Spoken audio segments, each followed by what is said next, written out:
Hey guys, welcome to my YouTube channel How to Shake. In this video I will tell you about how to scan documents using the Google Drive app. Step 1. The first thing you need to do is install the Google Drive app. This is pre-installed on all Android phones and can be downloaded on iPhones from the App Store.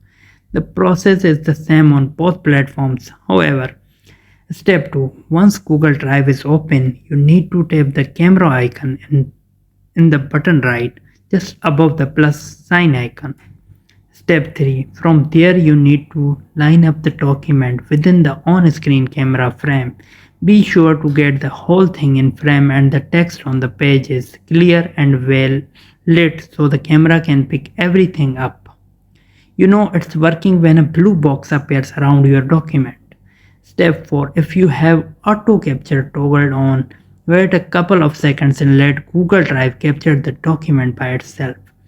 If you have manual mode switched on, you need to press the shutter button in the lower middle part of the screen. Whichever method you choose, the document should be automatically cropped by Google Drive during the scanning process.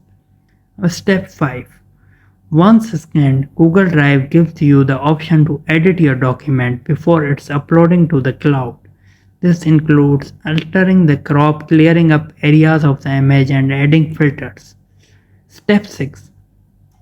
If you are not happy with the results, you can hit the retake button to start over. Step 7. Once you are happy, tap the done button in the top right corner, at which point Google Drive will upload the scanned document to your cloud storage, ready to be accessed when you need it.